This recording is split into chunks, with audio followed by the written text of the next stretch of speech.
ठीक।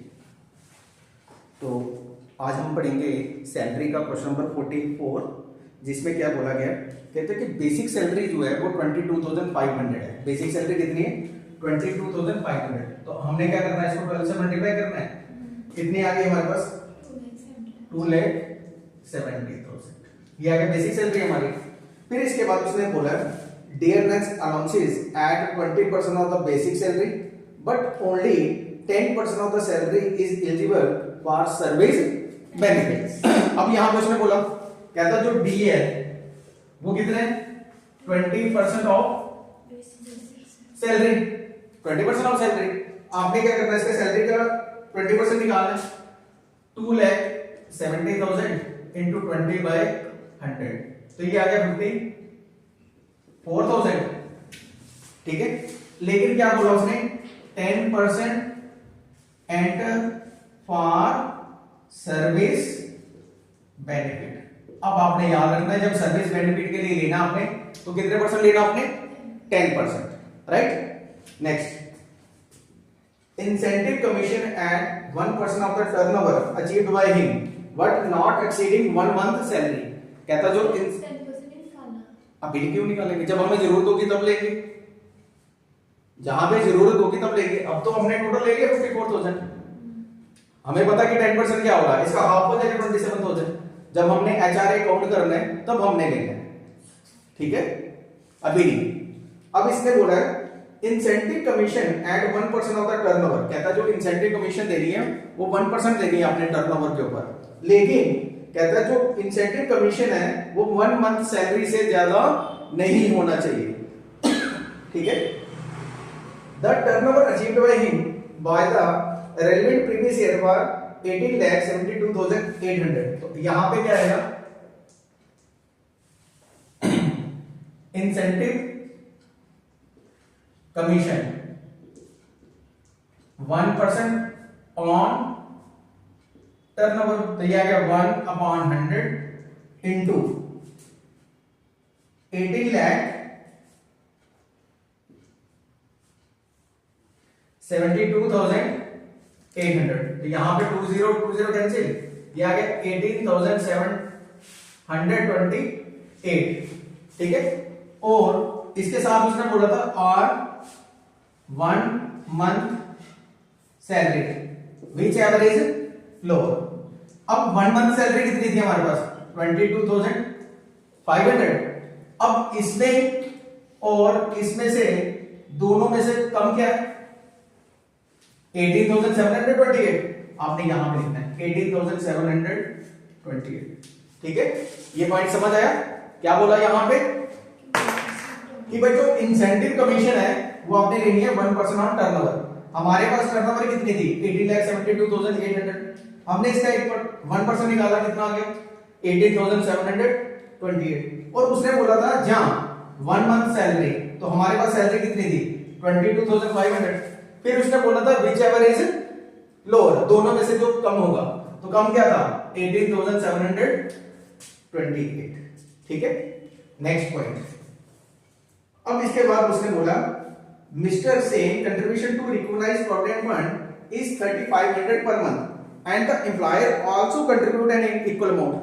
कहता जो मिस्टर सेन है वो 3,500 रिकॉग्नाइज प्रोविडेंट फंड में कंट्रीब्यूट कर रहा है, और उसका जो एम्प्लॉयर है वो भी सेम अमाउंट कर रहा है। तो आपने क्या लिखना है? Recognise provident fund 3,500 per month. आपने इसको किससे मल्टीप्लाई करना है? पहले से कितना आ गया? 42,000। कितना आ गया? For less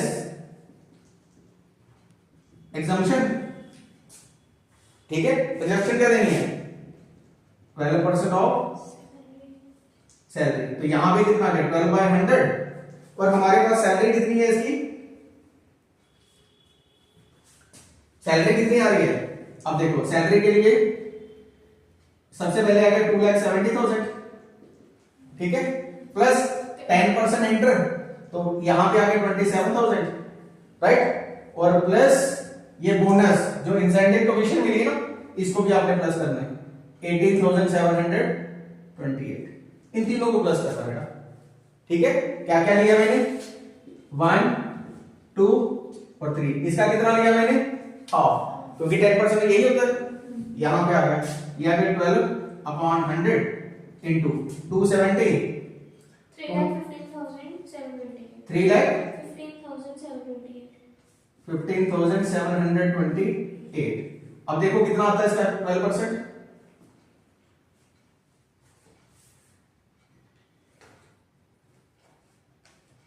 37,887.36। हाँ ठीक है। अब हमने क्या करना, इसमें से ये माइनस करना है और जो अमाउंट आएगी वो बाहर, ये आ गया 13,184,113, ये क्या गया, आरपीएफ कितना टैक्सेबल हो गया, 4,113। ठीक है बेटा, ये चीज समझ आई। क्या किया मैंने, आरपीएफ 3,500 पर मंथ, 12 से मल्टीप्लाई किया 42,000, और लेस एग्जम्पशन कितनी थी, 12% ऑफ सैलरी, तो सैलरी काउंट की हमने 270 plus 10% of DA plus incentive commission, ये चीज याद रखनी, जब कमीशन दी होगी वो ऐड होती है। ठीक है, ये आ गया तीनों। अब इसके बाद उसने नेक्स्ट स्टेप बोला, interest credit to provident fund at the rate of 11% per annum. Interest credit कितना बोला, 11%, एग्जम्पशन कितनी देते हैं, 9.5%। तो यहां पे आएगा अब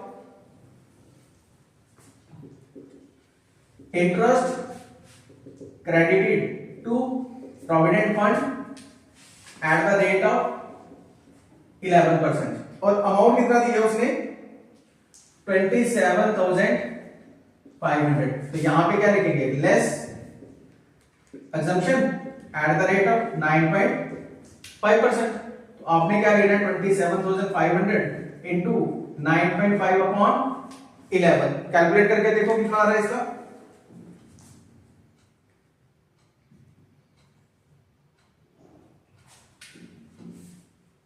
कितना है बेटा, 23750 पक्का,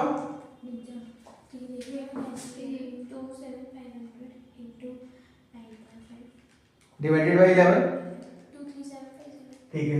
अभी आ गया, इसमें से हमने एग्जम्पशन करनी है, तो ये आ गया 750, ये आ गया 3750। ठीक है जी, नेक्स्ट है। अब ये कहता है the employer pay mister Sen a house rent allowances of 4,000 per month and mister Sen lives in a rented house for which he pay rent of 6,000 per month. कहता है जहां पे वो घर में रह रहा है उसमें 4,000 दे रहा है, लेकिन वो किराया कितना दे रहा, आगे 6,000। तो यहां पे कैलकुलेट करेंगे एचआर, ठीक है बेटा। अब एचआर कैलकुलेट करना है, हमारे पास आ गया actual rent received 4,000 per month into 12 किया तो कितना आ गया बेटा, 48,000। अब क्या करते हैं, लेस, शाबाश, लिस्ट ऑफ 3। तो फर्स्ट आ गया एक्चुअल रेंट रिसीव्ड, तो ये सेम आता 48,000। सेकेंड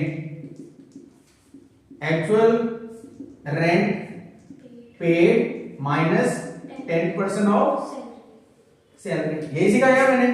अब क्या हो गया, एक्चुअल रेंट कितना पे कर रहा वो, 6,000 पर मंथ, ठीक है। कितना बोला उसने, 6,000 पर मंथ। तो हमारे पास क्या आएगा, माइनस 10% ऑफ सैलरी, 10/100, और सैलरी हमने कितनी निकाली थी टोटल, 3,15,728 इंटू 3,15,728, तो ये आ गया बेटा 72,000, ठीक है। माइनस 0 और ये आ गया 31,573.8 है, तो हम इसको 3 मानेंगे, ठीक है। तो अब ये आ गया 27,404, ठीक है। और थर्ड क्या आ गया, अब ये थर्ड कहां रह रहा था, कोलकाता, तो यहां पे क्या आएगा, 40, हाँ कोलकाता मेट्रो सिटीज, कोलकाता क्या है हमारी मेट्रो सिटी। जब मेट्रो सिटीज हो तो 50% ऑफ सैलरी, तो 50 अपॉन 100 इंटू 3,15,728, तो इसका हाफ क्या आएगा 1 5 7 8 6 4, तो 6 5 मान लेते हैं, ठीक है। अब इन तीनों में से लीस्ट कौन सा है, ये 40,427, हमने इसको बाहर लिख दिया 40,427। हाँ जी, 7573 अच्छा, जो अब इसका डिफरेंस आ गया कितना 7573, राइट, समझ आ गया इतना, ठीक है। यहां तक यहां पे कैलकुलेट कर लिया हमने HRA। अब इसके बाद एक मोस्ट इंपॉर्टेंट टॉपिक जिसके बारे में बात कर रहा था, ये कहते हैं he is provided with a motor car of more than 1.6 liter capacity which he used both for private and office purpose, the employer paid all the expenses of the said car including driver salary, कहता है उसको driver salary के साथ payment कर रहा है, और उसकी अमाउंट दी उसने 4250 पर मंथ। तो हमने क्या लिखना है यहां पे, कार विद ड्राइवर सैलरी। तो ये कौन सी गाड़ी थी 1.6, दैट मींस कि बिग गाड़ी है।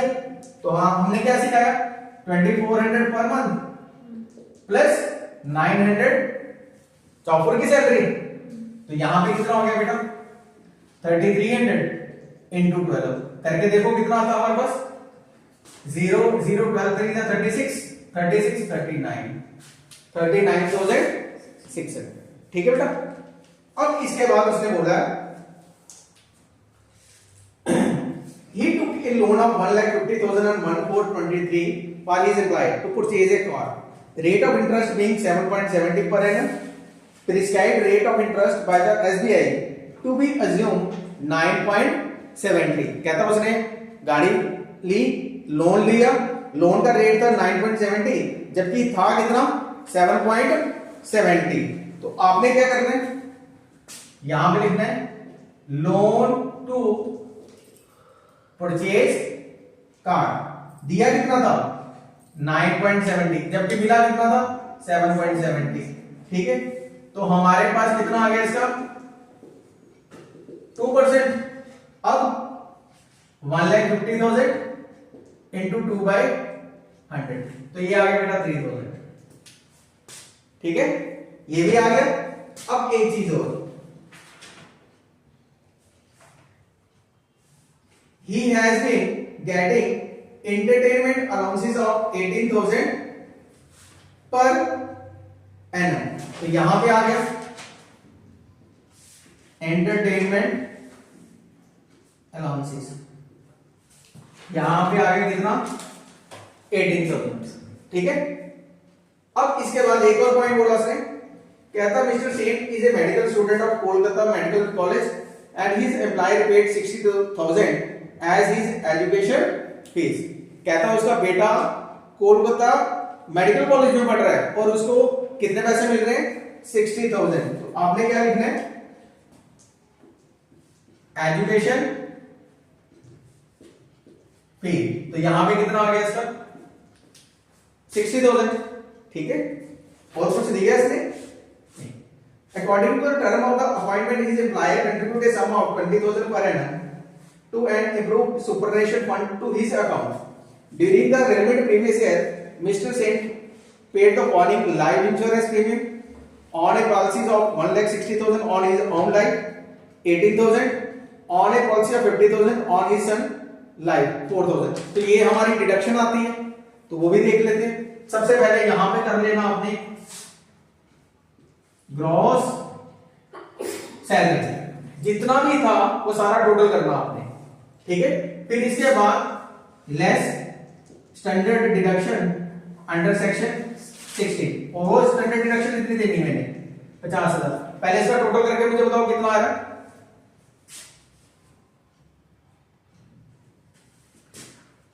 4,78,764 और मैंने इसमें से 50,000 माइनस किया तो ये आ गया 4,28,764।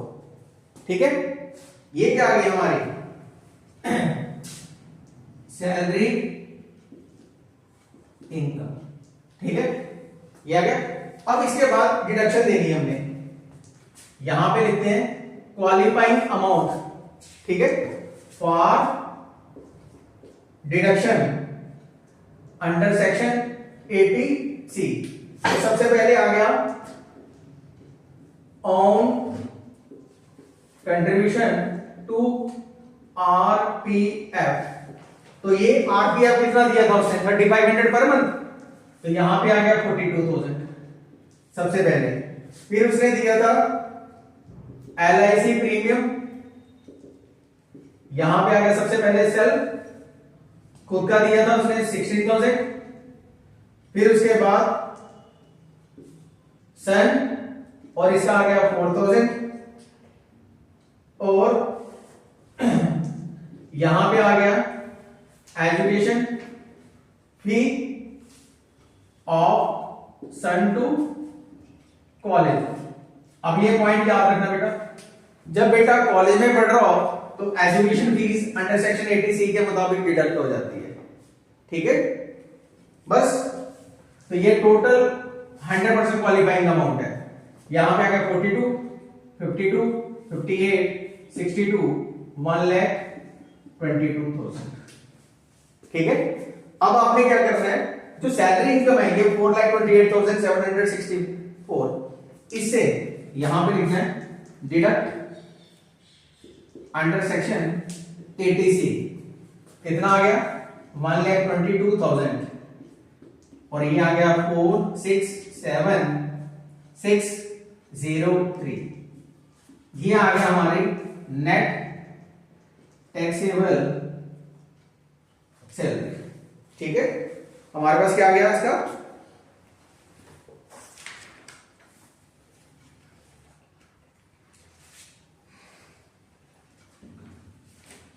टोटल इनकम बन रही है। ठीक है, ये था question number 44, most important question जिसमें मैक्सिमम टॉपिक मैंने कवर किए हैं। ठीक है।